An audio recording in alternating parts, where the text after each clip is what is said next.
ሰላም ተማሪዎች የሰባተኛ ክፍልን የሂሳብ ትምህርት እየተማርን እንገኛለን። በዚህ ቪዲዮ ደግሞ ዩኒት 3 ስለ ሬሽዮ ፕሮፖርሽን እና ፐርሰንቴጅ እንማራለን። በዚህ ዩኒት ላይ we will understand the notions of ratio and proportion, solve problems related to percentage, and make sure use of the concept of percentage to solve problems of profit, loss, and simple interest ማለት ነው። ሬሽዮ and proportion መጀመሪያ እንማራለን። Ratio ምንድነው? ሬሽዮ ማለት it's a comparison of two or more quantities or magnitudes of the same kind in the same unit ሁለት ፕሮፖርሽኖችን ወይም ሁለት ኳንቲቲዎችን አንድ ላይ ማወዳደር ማለት ነው። በሴም ዩኒት እና ሴም ካይንድ የሆኑ ማለት ነው። ቢካዝ የተለያዩ ኳንቲቲዎችን or የተለያየ አይነት ዩኒት ያላቸውን ማወዳደር ስለማንችል ማለት ነው። The ratio of one quantity A to another quantity B is usually denoted by A over B ማለት ነው። B is not equal to 0 ማለት ነው። A and B are called terms of the ratio. The first number A is called the antecedent and the second number B is called consequent ማለት ነው. So the ratio of A to B is written as any of the following forms. አሁን A to B ratio እንዴት ተብሎ ይጻፋል? አንደኛ በዚህ መልኩ ሊጻፍ ይችላል፣ እንደዚህ ሊጻፍ ይችላል፣ ወይም እንደዚህ ሊጻፍ ይችላል። ስለዚህ በሶስቱ መንገድ መጻፍ ይችላል ማለት ነው። the ratio of A to B or simply A is to B ማለት እንችላለን። እንደዚህ ተብሎ ሲጻፍ ማለት ነው። እንደዚህ ተብሎ ሲጻፍ ደግሞ ምን እንላለን? A over B ብለን እንጽፋለን። B is not equal to 0 እንደዚህ ብለን ስንጽፍ ደግሞ A divided by B ተብሎ ይጻፋል። ስለዚህ በሶስቱ መንገድ ሬሽዮ ማመልከት እንችላለን ማለት ነው። While comparing two quantities in terms of ratio, one must bear in mind the following. The two quantities must be the same kind. አንድ አይነት kind መሆን አለባቸው ሁለቱ ኳንቲቲዎች። For any two quantities A and B እና B and A እኩል ሊሆኑ አይችሉም ማለት ነው። ሬሽዮ ዩኒት የለውም። It's simply a number. The units of measurement of the two quantities must be the same ማለት ነው. In most cases, the ratio A to B is written in simplified form where A and B are natural numbers ማለት ነው። አሁን እዚህ ጋር example 1 ላይ write down the ratio of the first number to the second one ይሄንን ከዚህ ጋር ማለት ነው። ስለዚህ ስንጽፍ 70/120 ነው። 0 በ0 simplified form መቀመጥ አለበት። ስለዚህ 70 0ን በ0 እናጠፋዋለን 210 ነው። ከዛ በ7 1 በ7 3 ስለዚህ 1/3 ብለን በሲምፕሊፋይድ ፎርም መጻፍ እንችላለን። the same thing እዚህ ጋር 48 በ244 ብለን እንጽፋለን።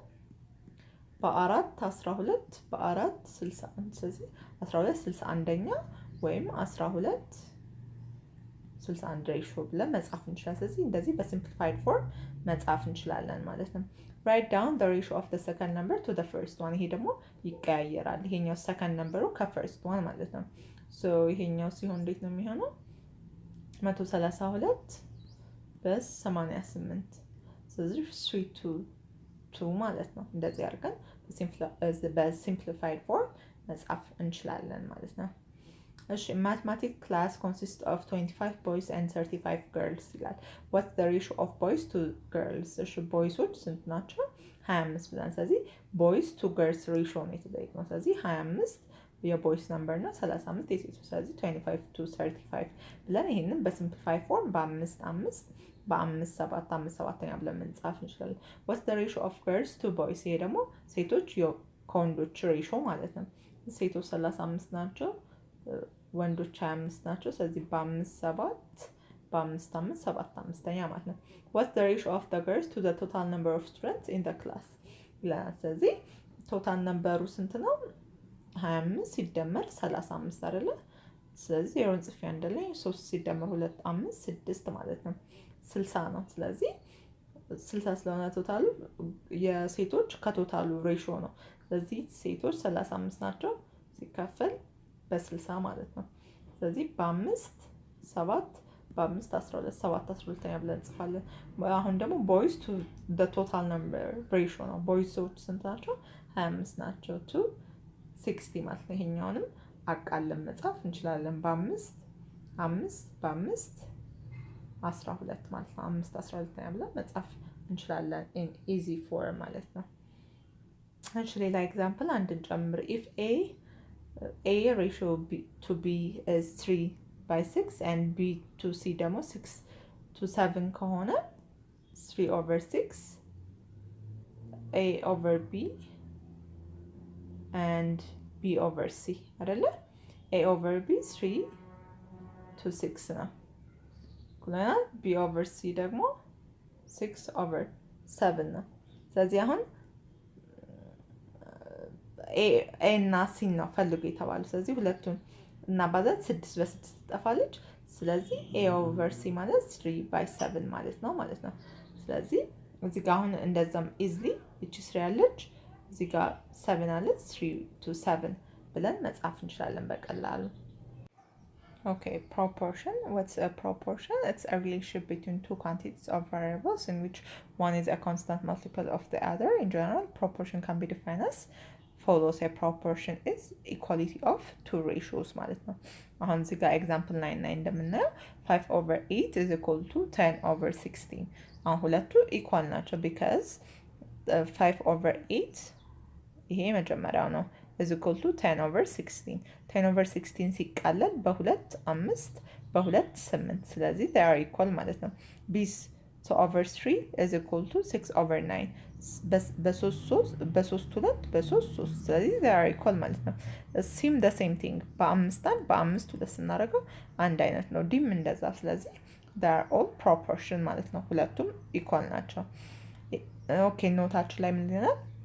If A, B, C, and D are four non-zero rational numbers such that A over B is equal to C over D, then A, B, C, D are said to be terms of the proportion. Thus, a proportion is an equation that shows the equality of two ratios. ስለዚህ proportion ማለት የሁለት ሬሽዮ ኢኳሊቲውን የሚያሳየን equation ነው ማለት ነው። The terms A, B, C, D are also called the first, the second, the third እና the fourth term ተብለው ይጻፋሉ ማለት ነው። proportion respectively እንደዛ ይባላሉ። The proportion A over B is equal to C over D can be written as A ratio to B and C ratio to D. Here A and D are said to be end terms. ይሄኛው A እና D end terms ይባላሉ ወይም extremes ይባላሉ while B እና C ደግሞ ምን ይባላሉ? middle terms means of the proportion ማለት ነው። In a proportion the product of the means ማለትም the B and C ማለት ነው። B and C product of means ማለት አሁን ቅድም እንዳልነው B and C ስለሆኑ ማለት ነው። equals the product of the extreme ይሄ ማለት ኤክስትሪሙ ማለት A over D ስለዚህ A over D ይሄኛው A over D ሲባዛ C over B እኩል ነው ማለት ነው። A over A እና D are the extremes B እና C ደግሞ the means ስለዚህ extreme is equal to the means the product of the extremes is equal to the product of the means ማለት ነው። ስለዚህ ሁለቱ ኢኳል ናቸው። Okay, so this product is called a cross product of a proportion. That's if A over B is equal to C over D or A ratio B is equal to C ratio to D, then A times D is equal to B times C. The extremes ሲባዛ እና the means ሲባዛ ኢኳል ናቸው ማለት ነው። The cross product can be shown diagrammatically as shown in the adjacent figure እዚህ ጋር እንደምናየው ማለት ነው ይሄኛው። So one way to determine whether two ratios form a proportion is to find their cross product. So proportion ናቸው አይደለም ለማለት cross producቶችን አይተን if they are cross product ማለትም the extremes ተባስተው እና the means ተባስተው equal ከሆኑ then the ratio form a proportion form ያደርጋል ማለት ነው። Okay, so example አሁን ለምሳሌ the example 10 ላይ use the cross product to determine whether each pair of ratios forms a proportion or not ማለት ነው። 32 over 160 is equal to 1/5 አሁን እዚህ ጋር the extremes are 32 እና 5 the means are 160 እና 1 ማለት ነው። ስለዚህ 32 ሲባዛ በ5 is equal to 160 ሲባዛ በ1 ማለት ነው። so 32 ሲባዛ በ5 160 ነው። ይሄኛው 160 ነው። ስለዚህ they are proportion ማለት ነው።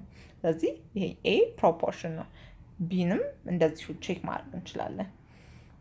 እሺ ሌላ then find the unknown terms in each of the following terms ይላል። ስለዚህ አሁን እዚህ ጋር 15/12 is equal to 35/x ማለት ነው። ይሄኛውንም ክሪስ ክሮስ አድርገን እንትን ማለት እንችላለን።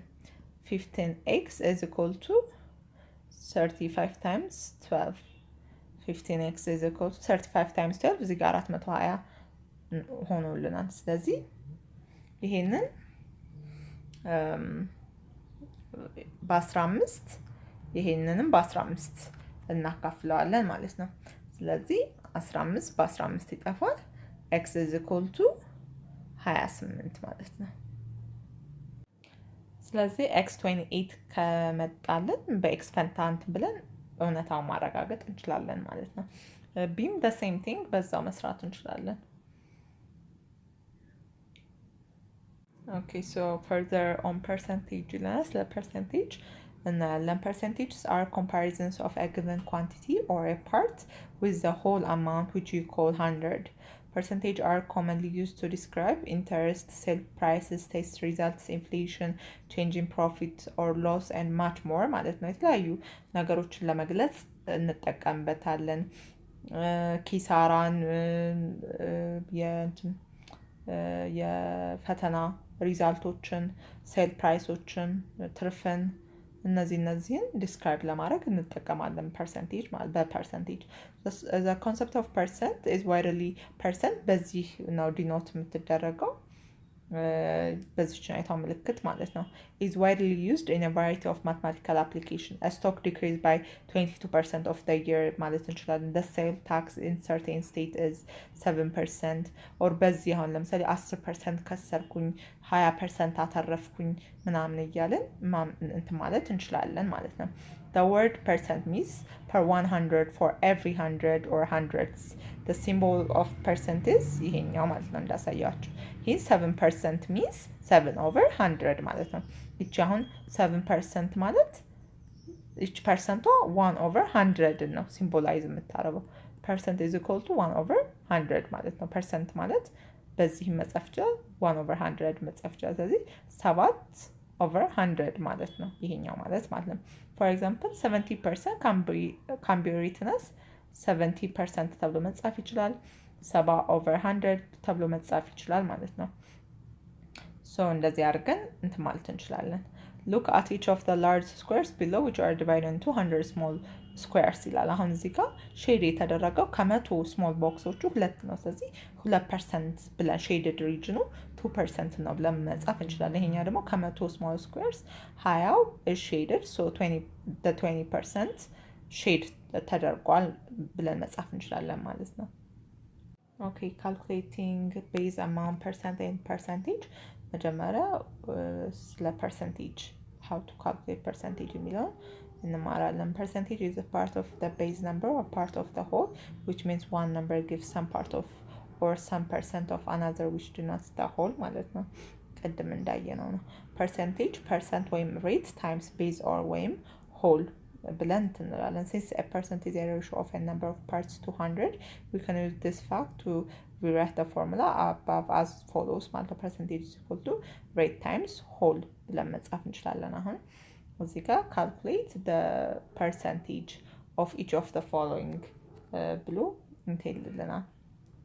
እሺ calculate አሁን 80% of 260 so እዚህ ጋር percentage is equal to base times rate ብለናል አይደለ? Percentage is equal to the base is 260 and the rate is 80% ወይም 80 to 100 ማለት ነው። 80% ማለት so እዚህ ጋር 0 by 0 0 by 0 ተጽፎ 26 ሲባዛ በ8 208 አድርገን መጻፍ እንችላለን። ሌሎቹን በሴም ይሄኛው ነው አሁን እንደሰራሁት አድርጎ መስራት ይቻላል። እሺ calculate the base ይለናል።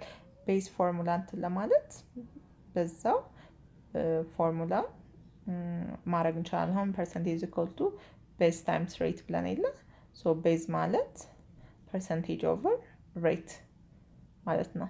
ሶ ቤዝ ማለት percentage over rate ነው። percentage ደግሞ times 100 አለው ፐርሰንቱ ስላለ ሶ percentage times 100 over rate ብለን መጻፍ እንችላለን። ሶ አሁን a woman saves 20% of what she earns. If she saves 300 a month, how much does she earn a month ይላል። So ቤዝ ማለት ፐርሰንቴጅ ኦቨር ሬት ነው ብለናል። ሶ ፐርሰንቴጅ 300 ታይምስ በ100 ፎርሙላ የተሰጠን ጊቨን ፎርሙላ አለ ኦቨር 20 ማለት ነው። ሶ ይሄ ማለት ምንድን ነው? ስንት ይሆናል? ይሄኛውን ስንለው 1500 እዚህ ጋር ተሰጥቷል። ስለዚህ the woman earns per 1500 within a month ማለት ነው። ፐርሰንት ወይም ሬት የምንለው ደግሞ እንዴት ነው ፎርሙላውን የምናገኘው? ፐርሰንት ሬት ማለት ፐርሰንቴጅ ኦቨር ቤዝ አድርገን የቅድሙን እያለዋወጥን መስራት ማለት ነው። ሶ ሬት ኢዝ ኢኳል ቱ ፐርሰንቴጅ ኦቨር ቤዝ ነው።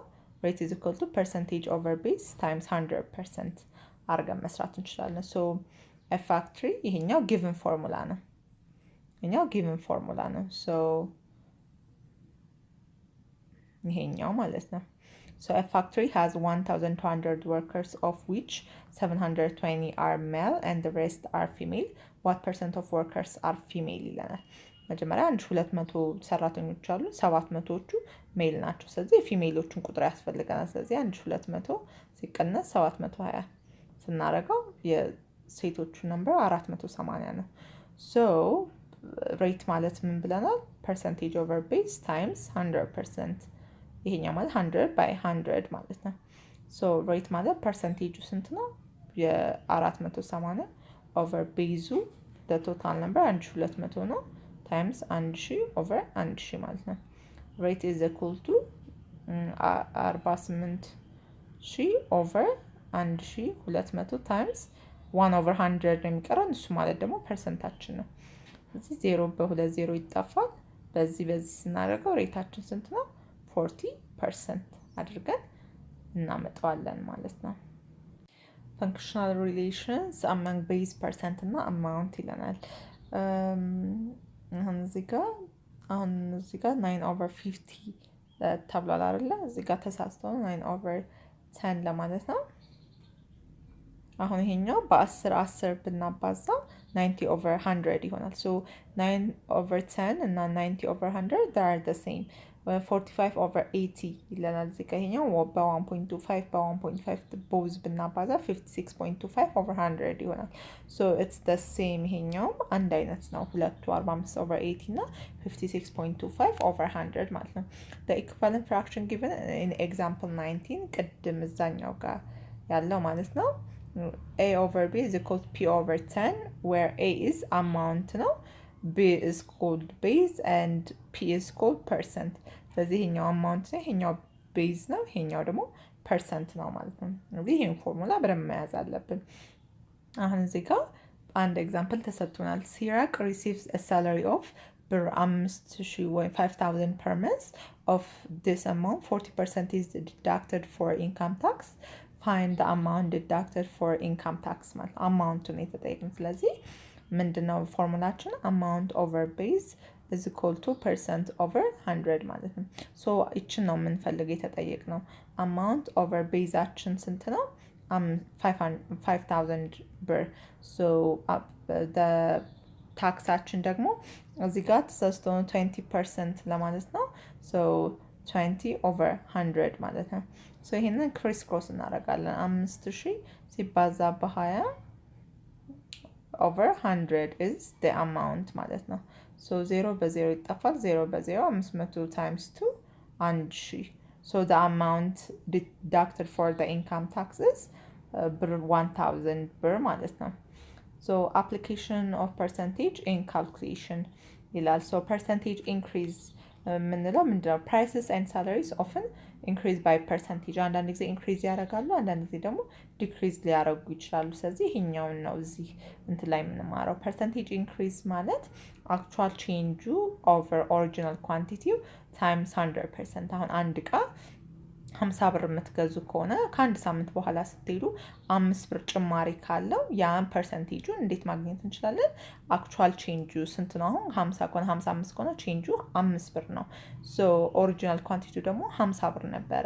ይሄንን በ100% አባዝተን የምናገኘው እንትን ፐርሰንቴጅ ኢንክሪዝ ይሆናል። በዲክሪዝም እንደዛ አሁን እናየዋለን። አሁን እዚህ ጋር at the beginning of the year Aster had 240 in her saving. Original price 240 ነው. At the end of the year she had managed to increase her saving to 324. ስለዚህ at the end of the year 324 አድርጋ ሳደገችው። calculate the percentage በስንት ነው ያደገው ሴቪንጓ ነው ጥያቄው። ስለዚህ መጀመሪያ እንቀናንሳለን 324 ሲቀነስ አሁን አዲሱ ሴቪንጓ ሲቀነስ መጀመሪያ የነበረው ይሄኛው ስንት ይመጣል? 401 ነው 324 240 ሲቀነስ እዚህ ጋር 4 ይመጣል። ከ12 ላይ 4 84 ማለት ነው። ስለዚህ 84 ይሆናል። ሶ ይሄን ስንሰራ አክቹዋል ቼንጁ ስንት ነው? 84 ነው። 84 ኦቨር 240 ታይምስ 100%። ሶ ይሄኛውን ስናባዛ መጨረሻ ላይ እዚህ ጋር 35% ይሰጣል። ስለዚህ ሴቪንግ ያደገው በ35% ነው ማለት ነው። እሺ እዚህ ጋርም ኤግዛምፕል 23 the same thing በዛው እንሰራዋለን። ፐርሰንቴጅ ዲክሪዝ ይሄ ደግሞ አሁን አንድን እቃ የሆነ ጊዜ ገዝተን የገዛንበት እንደ ቅድሙ ላስረዳችሁ 50 ብር ሊሆን ይችላል። ግን ከአንድ ሳምንት ወይም ከሁለት ሳምንት በኋላ ስንመጣ ቀንሶ ሊሆን ይችላል። በ7 ቀንሶ ይችላል፣ በ8 ብር ቀንሶ ሊሆን ይችላል። ስለዚህ እሱን ካልኩሌት ለማድረግ the same thing actual changeን መጀመሪያ 50 ብር የነበረና አሁን 40 ብር የምንገዛ ከሆነ ቼንጁ ስንት ነው? 10 ብር ነው። ኦሪጂናል ኳንቲቲው ደግሞ 50 ብር ነበረ። እንደዛ አድርገን መስራት እንችላለን። ሶ አንድ ኤግዛምፕል ስራላችሁ። The number of students fail in the chemistry test decreased from 15 to 100. What is the percentage decrease? ስለዚህ ከ15 ወደ 10 ነው የሄደው። ሶ አክቹዋል ቼንጁ ስንት ነው? 5። ሶ አክቹዋል ቼንጁ 5 ሲካፈል የመጀመሪያው ኦሪጂናል ኳንቲቲው ስንት ነው? 15 ሲባዛ በ100 ይሄ ስንት ይመጣል? 33.3% ወይም 33 ሙሉ 1/3%. በሚክስድ ፍራክሽን ሲያስቀምጠው ማለት ነው። therefore the percentage decrease በ33.3% ወይም በ33 1/3 ነው ማለት ነው። እሺ ቫት ወይም ቫልዩ አር ታክስ የሚባለው ስለ ቫት መቼም ብዙ ጊዜ ሲናገር ሰምታችሁ ይሆናል። so VAT or value add tax is a tax imposed by the government on sales of some goods and service. በገቨርመንት የሚጣል ታክስ ነው ቫት ማለት። to apply VAT you add 15% extra to the original cost. ከኦሪጂናል ኮስቱ 15% ኤክስትራ እንትን ትላላችሁ ቫቱን አድ ለማድረግ ማለት ነው። አሁን ለምሳሌ ኤግዛምፕል 25 ላይ the price of a machine is 3000 plus 15% VAT. how much is the VAT ይላል። so 3000 ሲባዛ 15 over 100 15% ስለሆነ እንጨምርበት የተባለው ማለት ነው። so እዚህ ጋር 0 በ20 ይጣፋል። 30 ሲባዛ በ5 450። ስለዚህ ቫት 450 ብር ተጨማሪ ይከፍላል ማለት ነው ሰውየው። ስለዚህ 3000 ብር ከሆነ የሚከፍሉ 3000 ሲደመር 15% ቫት which is 450 ብር የ15 የ3000 15% ማለት ነው 450 ብር ነው። በአጠቃላይ ሰውየው 3450 ብር ከፍሎ ይወጣል ማለት ነው። okay calculating profit and loss as a percentage. A profit is made when selling price is greater than the cost price. So ከመጀመሪያ የኮስት ያደረገው ፕራይስ ሲበልጥ ማለት ነው ሲሸጥ። ከዛ ከመጀመሪያ ከመጣበት አሁን አንድ ባለ ሱቅ የሆነ ብስኩት በ10 ብር ሊያመጣ ይችላል። ሲሸጠው ግን በ15 ብር ሊያመጣ ይችላል። ስለዚህ የኮስት ፕራይሱ 10 ብር ነው፣ ሴሊንግ ፕራይሱ ግን 15 ብር ነው። ስለዚህ በለጠ። ሶ ፕሮፊት አለው ማለት ነው። the amount of profit is the difference between the selling price and the cost price ነው። ፕሮፊቱ selling price minus cost price ነው። so to find the profit in percentage በፐርሰንቴጅ ለማግኘት ምን እናደርጋለን? profit is equal to the selling price minus the cost price over the cost price times 100% አድርገን ፕሮፊት ፐርሰንቱ ማወቅ እንችላለን። ሎስ ደግሞ የሚሆነው አሁን ለምሳሌ አንድ ጃኬት አሁን እኔ በ100 ብር ብገዛው ከዛ በኋላ ትንሽ አድርጌው በ60 ብር ብሸጠው 40 ብር ከስር ነው የሸጥኩት ማለት ነው። ስለዚህ መጀመሪያ ኮስት ካረኩበት ፕራይስ የምሸጥበት ፕራይስ ሲያንስ ማለት ነው።